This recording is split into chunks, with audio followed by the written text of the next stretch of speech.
Muy buenos días, muy buenas tardes o quizás muy buenas noches, estimado oyente, según sea la hora y el lugar donde se encuentre escuchando este nuevo mensaje. Les habla y les saluda como siempre el pastor bautista Nikos Ricoy, director del programa Encuentros y del Ministerio Tinajas, llenando siempre a cada persona que nos escucha con el agua fresca y limpia de la palabra desde aquí en España. Muy bienvenidos y muchas gracias por estar ahí atentos una vez más al nuevo mensaje de hoy de nuestro programa Encuentros.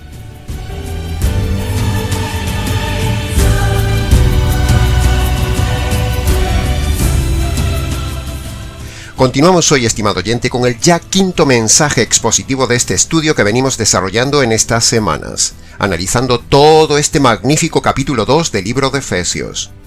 Le invitamos a que repase los mensajes anteriores y venga con nosotros en este viaje a través de este capítulo. Le ayudará, aprenderá y le enseñaremos cosas grandes y ocultas que usted no conoce. Síganos en esta serie de estudios analítico-expositivos del segundo libro teológico más importante de toda la Biblia, después del libro de Romanos.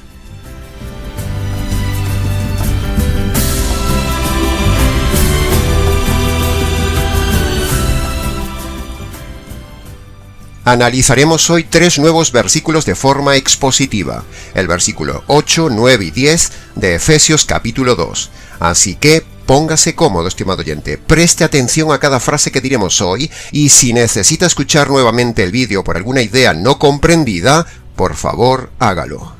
Dicho todo esto, permítame entonces llevarle a través de las profundidades coralinas de esta parte de la palabra de Dios. Dice entonces el versículo 8 y 9 de Efesios capítulo 2.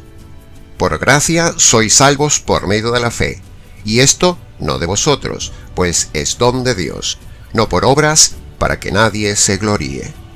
Para ir directamente al grano de la enseñanza, debemos decir que estos famosos versículos nos enseñarán 4 puntos y 4 temas. Punto número 1, se nos habla de la gracia de Dios. Punto número 2, se nos habla de las buenas obras ante Dios. Punto número 3, se nos habla de la fe que salva ante Dios. Y punto número 4, se nos habla de la salvación como un don de Dios. Así que analicemos y comentemos juntos cada uno de estos 4 puntos en los siguientes minutos. Punto número 1. Dice el versículo: la salvación es por gracia. Eso significa que Dios le dio al hombre una oportunidad de salvarse que no merecía por ser el hombre un delincuente. El hombre, por sus delitos, merecía ir directamente a la cárcel eterna, como Dios lo hizo con el diablo, pero Dios diseña un plan jurídico para salvar a todos los hombres de forma inmerecida. Eso es gracia, y esa gracia es el Evangelio. El Evangelio es la gracia de Dios. Cuando el texto dice, por gracia sois salvos, es exactamente igual que decir, por el Evangelio sois salvos, porque el Evangelio es la gracia de Dios hecha realidad. ¿Ha recibido usted, estimado oyente, alguna vez en la vida algo que no merecía? Eso le hace valorar y acercarse a comprender un poco más lo que es la gracia de Dios.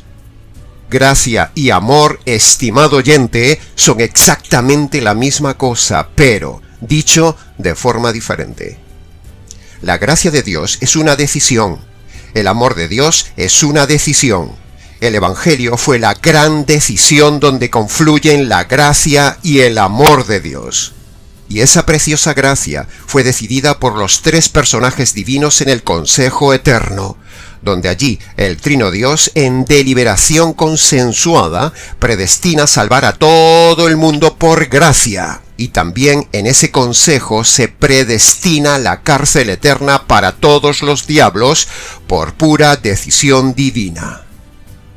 Todo en Dios son decisiones, estimado oyente. Así que mire lo que hemos recibido, mire qué suerte hemos tenido, mire qué gracia más preciosa hemos recibido.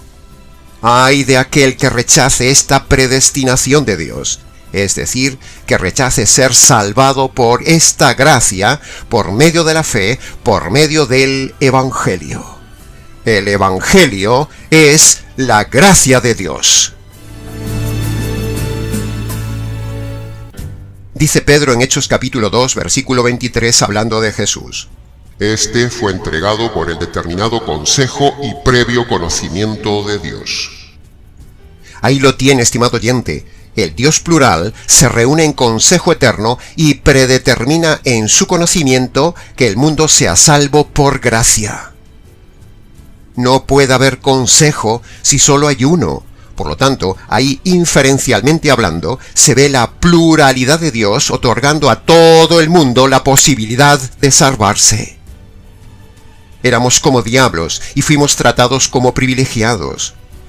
El valor de la intensidad de la gracia de Dios se ve en la crueldad de la cruz, no en la crueldad de la crucifixión, sino en la cruz, donde el Trino Dios, para otorgarnos su gracia, cae sobre ellos la desgracia del desgarro de la unidad divina para dar gracia a un mundo en desgracia. Punto número 2. Se dice que la salvación no es por obras buenas humanas, obras que generan en el hombre orgullo ante Dios. Dios no le acepta al hombre ninguna obra, ni moral ni obras de la ley. Los moralistas que se creen buenas personas muchas veces dicen: yo no mato, no robo, no hago mal a nadie. Dios tiene que estar agradado de mí y verá mis obras buenas. ¡Pobre ingenuo! No sabe que todo eso es soberbia y autoengaño, ignorando que sus pensamientos son sucios, sus intenciones son malas, y se olvida que muchas veces ha dicho cosas malas con su boca y hay docenas de hechos malos en su vida, aunque no se acuerde de ello. Nadie se acuerda de todo lo malo que ha hecho en su vida, estimado moralista oyente. Las sectas como los adventistas, los mesiánicos, los testigos de Jehová y etc. añaden a la obra de Cristo los mandamientos, lo cual sugiere que, para alcanzar la salvación y agradar a Dios, hay que hacer obras buenas. Mire lo que dicen los católicos, por ejemplo. Estoy leyendo literalmente el dogma Lumen Gentium en el capítulo 2, apartado 14, que cualquier persona puede ver en internet. Dice así el texto: el Sagrado Concilio Vaticano II fija su atención en primer lugar en los fieles católicos y enseña que, basados en la Sagrada Escritura y en la tradición, esta Iglesia es necesaria para la salvación, por lo cual no podrían salvarse ninguno de aquellos hombres que se negasen a entrar en ella, conociendo que la Iglesia Católica fue instituida por Dios a través de Jesucristo como necesaria para la salvación. ¡Menuda aberración! Y dice en el apartado 16 del mismo capítulo 2, hablando de los no católicos: quienes, ignorando el Evangelio de Cristo e ignorando su Iglesia, buscan sin embargo a Dios con su corazón sincero y se esfuerzan bajo el influjo de la gracia de Dios en cumplir con obras buenas, esos pueden conseguir la salvación eterna. Otra aberración. Y mire lo que dice un catecismo católico que tengo de 275 preguntas. En la pregunta 190, hablando de la esperanza de salvación, dice el catecismo: Dios nos dará la gloria mediante su gracia y nuestras buenas obras. Ahí lo tiene, estimado oyente, el grandísimo error de la Iglesia Católica. Los judíos creen que se salvan por las obras de la ley de Moisés, los gentiles por las obras morales, los católicos por las obras de caridad y por pertenecer a su iglesia, los musulmanes por medio de creer en Alá y practicar los 5 pilares del Islam. Los calvinistas dicen que Dios elige e impone la salvación a unos pocos para salvarlos. Los mormones, testigos, los de la teoterapia, los del G12 y demás sectas modernas como los de la prosperidad se salvan por obras morales y por pertenecer a sus iglesias. Los pentecostales y otras iglesias similares se salvan por repetir la oración de fe, por el bautismo y por no dejar de congregarse, porque si usted deja de congregarse, dicen ellos, ha perdido la salvación. En fin, estimado oyente, cada uno pone su diseño de obras para la salvación, pero, la Biblia, en este pasaje que estamos viendo hoy y en muchos más del Nuevo Testamento, niega todo esto. Por eso todas estas sectas son falsas, porque la Biblia dice que la salvación es por medio de la fe, fe en su gracia, o sea, fe en las dos condiciones del Evangelio, No es por obras, estimado oyente, ni por añadir obras a la obra de Jesús. Las obras buenas son buenas ante los hombres, pero no ante Dios. La Biblia tajantemente dice que las obras buenas no salvan a nadie. La Biblia tajantemente dice que Dios las ve como inmundas. Si las obras buenas salvaran, entonces, ¿para qué se hizo la obra de Cristo? Nos hubiéramos evitado toda esa tragedia de la cruz.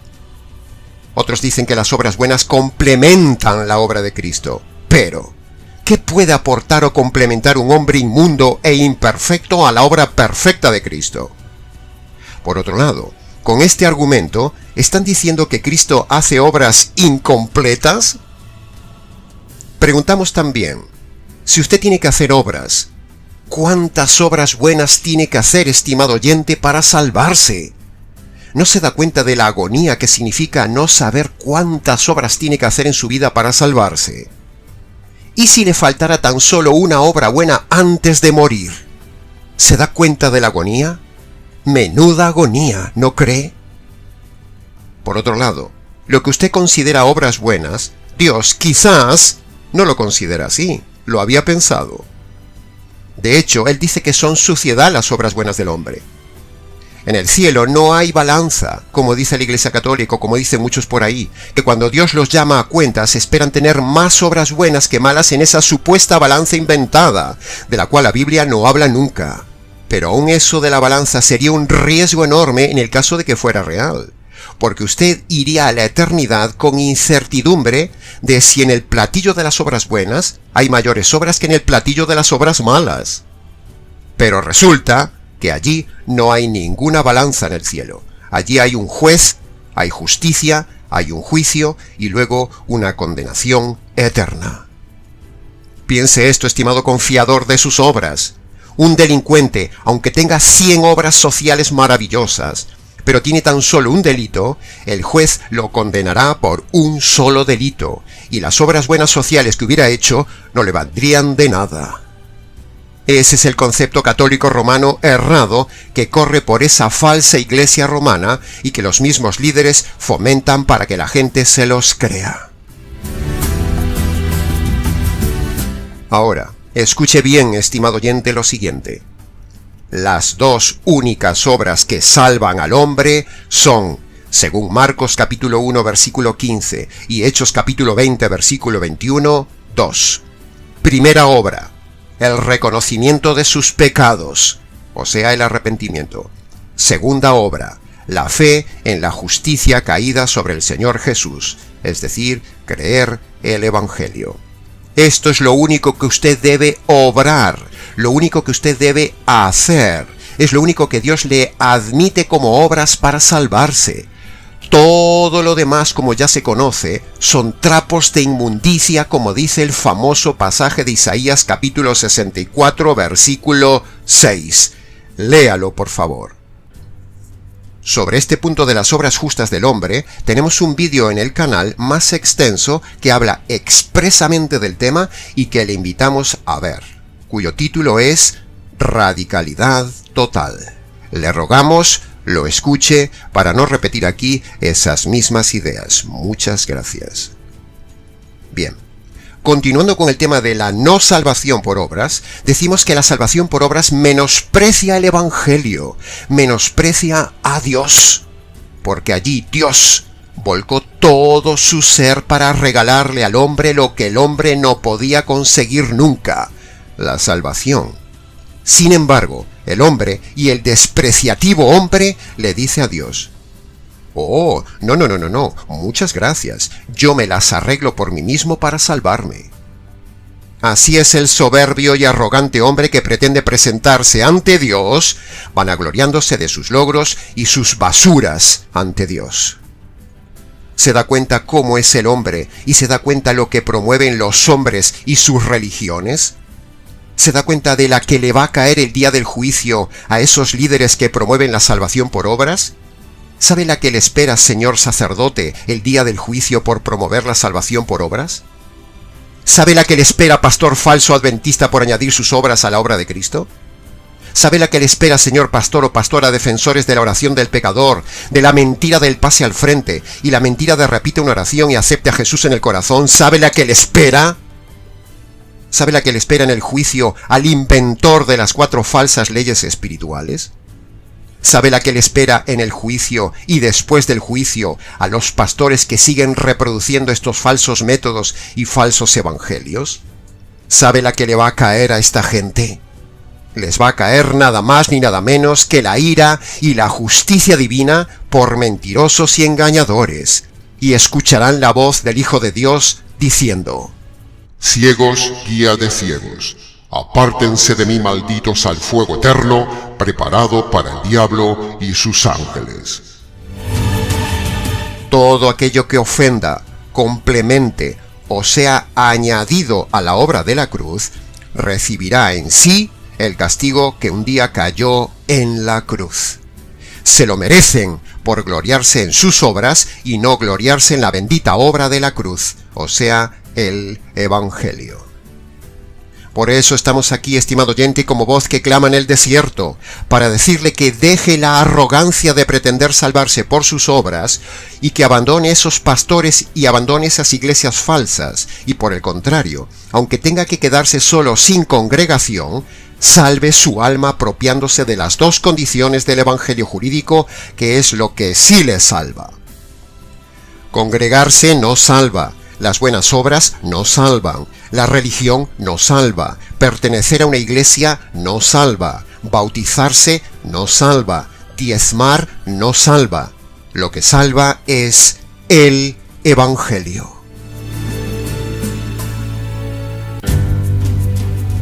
Pasemos ahora al punto número 3, donde dice que la salvación se recibe por fe. Lo cual, si se recibe por la fe, entonces descarta cualquier otro tipo de forma de salvación, por ejemplo, las obras. Pero, ¿de qué fe estamos hablando? Aunque aquí Pablo no lo especifica, sin embargo, Pablo lo dijo en Efesios capítulo 1, versículo 13. Vosotros, habiendo oído la palabra de verdad, el evangelio de vuestra salvación, y habiéndolo creído. Ahí tiene confirmada nuestra tesis, que la salvación es por medio de la fe en el Evangelio de Jesucristo, no solo en la fe en Jesucristo. Ya nos hemos enterado y ha llegado hasta nosotros que hay gente que se ha llevado las manos a la cabeza y ha puesto el grito en el cielo porque hemos dicho que creer solo en Jesús no salva. Algo que les parece una herejía, pero es la pura verdad.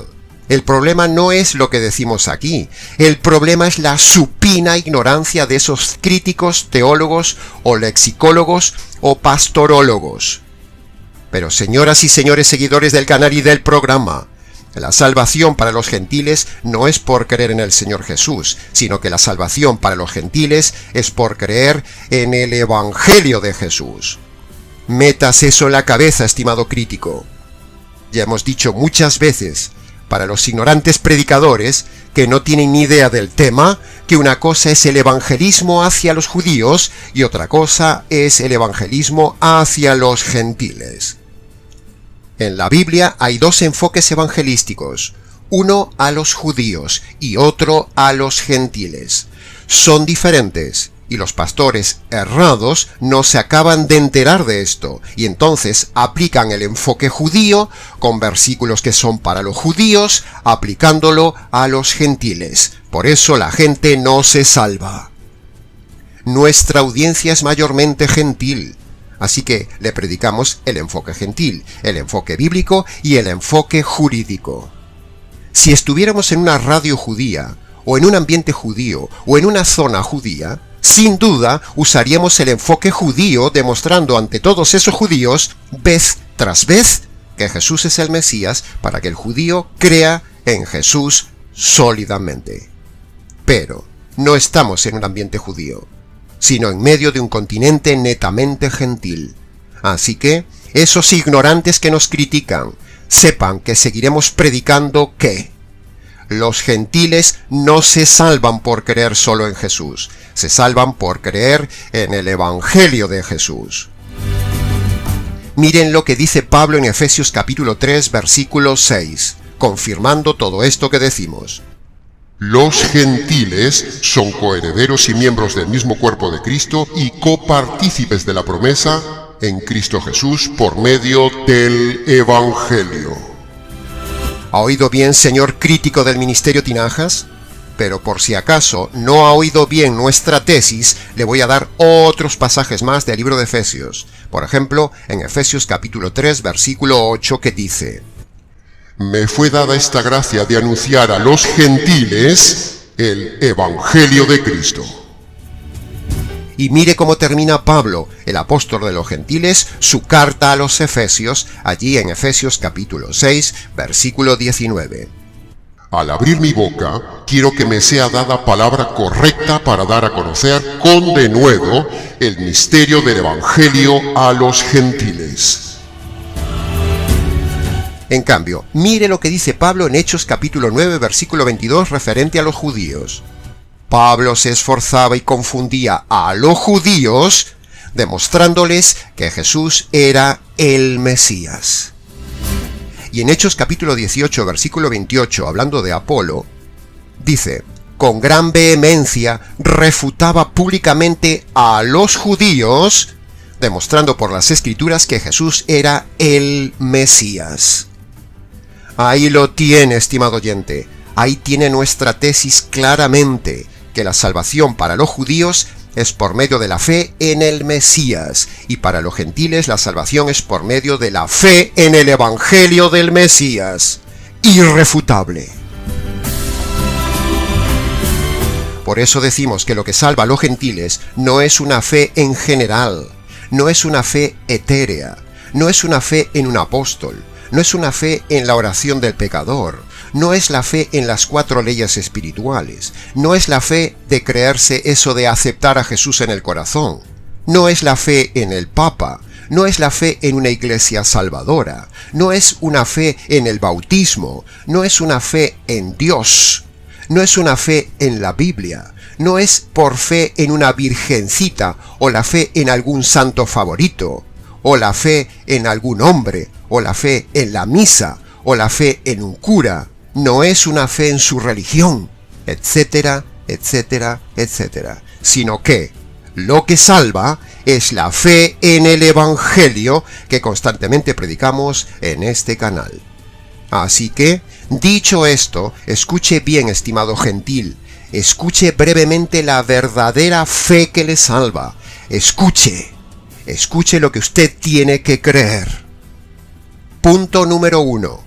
Usted tiene que creer y admitir que ha cometido a lo largo de su vida muchos delitos e injusticias ante Dios por romper diariamente la ley de Dios. Usted debe reconocerse delincuente ante Dios. Punto número 2.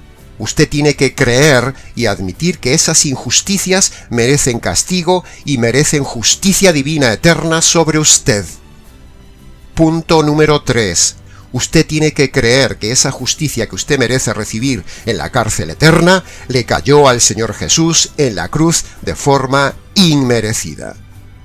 Punto número 4. Usted tiene que creer y obedecer las 2 condiciones que Dios le pide para salvarse, y se las resumo así. Primera condición.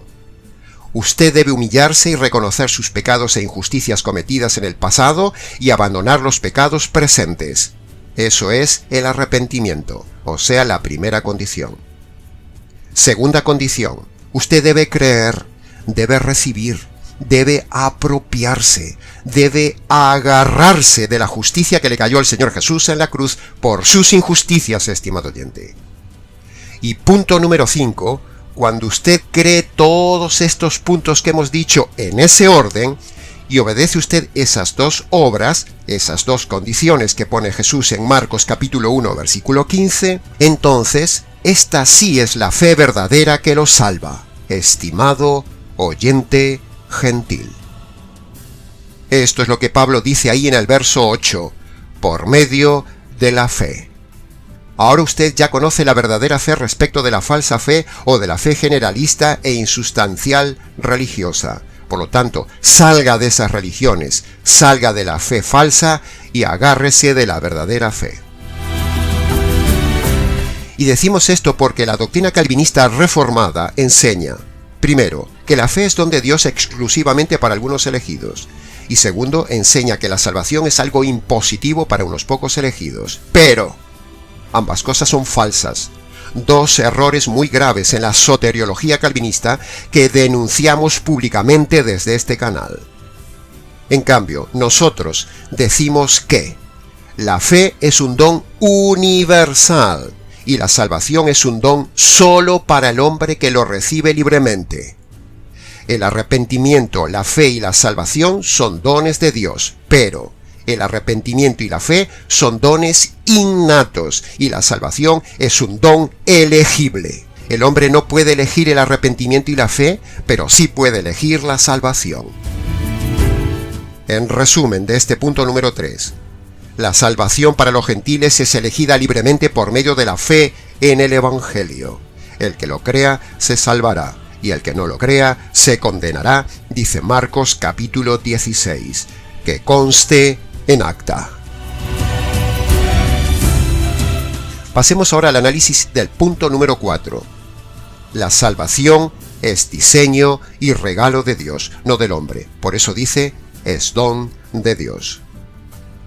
¿Se ha puesto a pensar, estimada audiencia, qué maravilloso es que el juez diseñe, regale y ofrezca al hombre delincuente un regalo de dimensiones y magnitudes eternas? ¿Se ha puesto a pensar?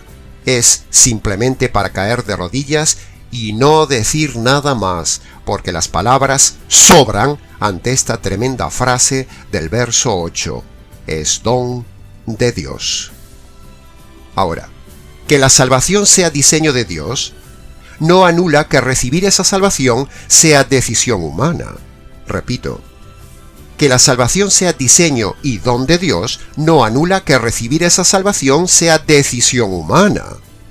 Imagínese un artista que diseña una obra de arte, pero al fin son las personas que ven esa obra las que deciden libremente si adquieren o no esa obra de arte. De la misma manera, estimado oyente, sucede con el diseñador del universo. El Señor diseña esta obra magnífica de la salvación, que es el Evangelio, y el hombre libremente la adquiere si decide recibirla. Es pura lógica. Los que nos conocen saben que somos en este ministerio totalmente anticalvinistas. Por eso decimos todo esto. Aunque bueno, en verdad le digo, estimado oyente, que no solo somos anticalvinistas, somos también anticatólicos, antipentecostales, antimesiánicos, anti-G12, anti-iglesias de la prosperidad, antimarianos, antimormones, antiadventistas, antipastoras, antirreligiones, antipsicología, antinegocio religioso. Somos antiapóstoles modernos, antiprofetas, antioración de fe, etcétera, etcétera. Pero somos pro-paulinos, pro-evangelio, pro-radicales, pro-neotestamentarios, pro-pureza bíblica doctrinal, pro-exégesis correcta, pro-estudio de la Biblia, pro-hermenéutica, pro-defensa de la verdad.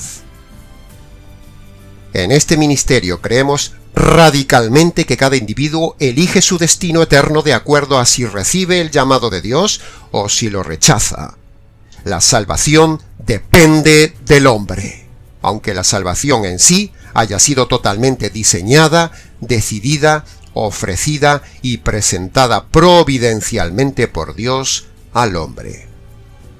El hombre no está totalmente estropeado al nivel máximo a tal punto que no pueda entender ni decidir ni hacer algo bueno. No.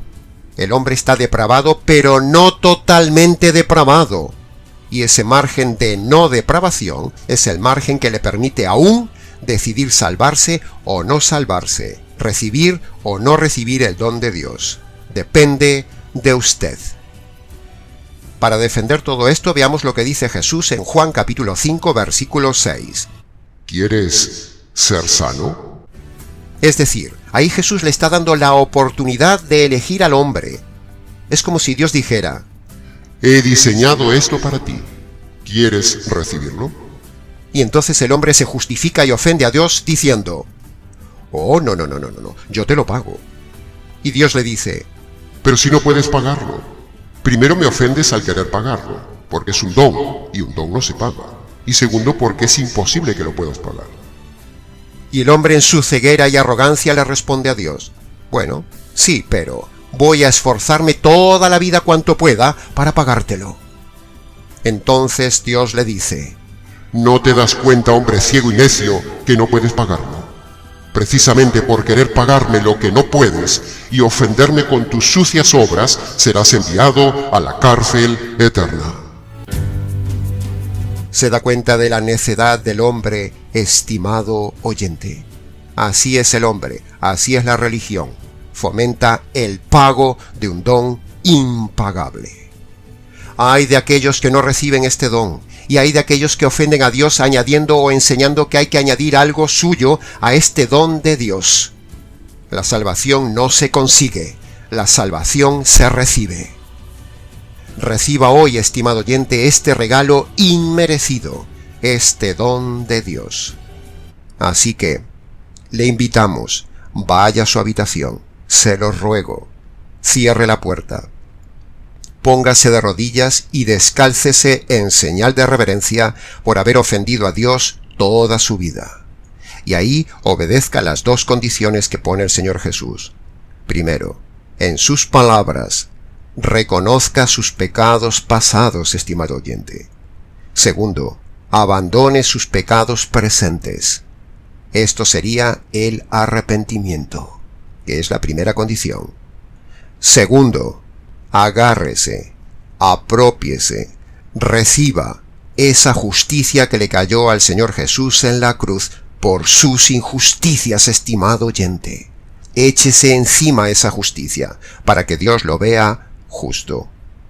Y antes de levantarse de esas rodillas, dele gracias al Señor por su salvación, dele gracias por esta providencia y dele gracias por conocer el verdadero Evangelio. Luego, si quiere, venga y cuéntenoslo. Pasemos ahora al análisis y comentario del verso 10, que dice: somos hechura suya, creados en Cristo Jesús para hacer obras buenas, las cuales Dios ya preparó de antemano para que anduviésemos en ellas. En el verso 10 tenemos también otras tres ideas que analizaremos brevemente. Primero, veremos que Cristo es el Creador. Segundo, veremos que las obras buenas son para hacerlas, pero una vez la persona ya haya sido salva. Y en tercer lugar, veremos cómo Dios le prepara al convertido las obras buenas para que las haga. Meditemos entonces un momento de forma breve en estas tres últimas ideas del mensaje de hoy. Primera frase. Cuando el verso 10 dice creados en Cristo Jesús, se refiere a que fuimos hechos en su diseño, en su autoridad, en su originalidad, en su poder, en su ingenio. O dicho en otras palabras, fuimos creados por Él. Esta misma idea paralela la vemos aún más intensamente en Colosenses capítulo 1, versículo 16. Mírelo allí. Allí dice lo mismo que en este verso de Efesios, pero lo dice de forma más intensa y más amplia. Por lo tanto, cuando Génesis 1:1 dice que en el principio creó Dios los cielos y la tierra, entonces nos preguntamos, ¿quién de Dios creó los cielos y la tierra? Si Dios es plural, entonces, ¿los creó el Padre? ¿Los creó el Espíritu Santo? ¿Lo crearon los tres juntos?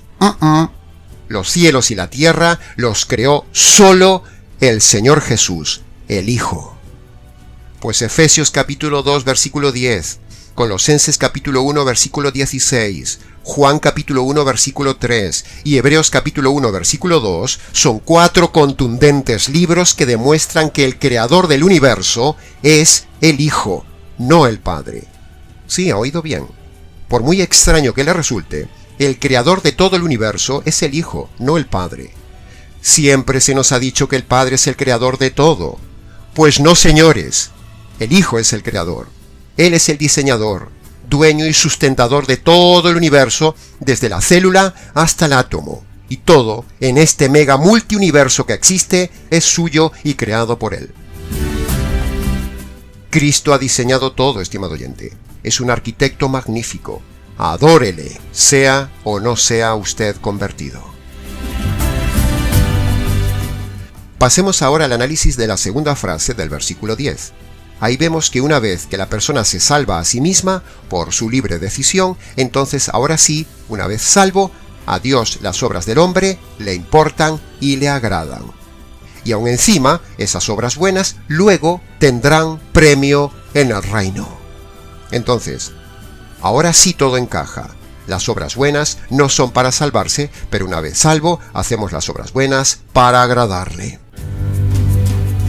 Y para terminar, un breve comentario más de la tercera frase del verso 10, que dice: las obras buenas que un convertido se encuentra en el camino, es Dios que se las prepara de antemano para que andemos en ellas.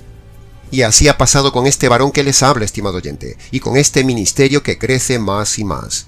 Un día se abrió la puerta de Internet y desde entonces aquí estamos haciendo esta obra buena de Dios que crece cada día, cada mes y cada año, llevando a todo el continente americano, casi 500 millones de personas potencialmente oyentes, el verdadero Evangelio.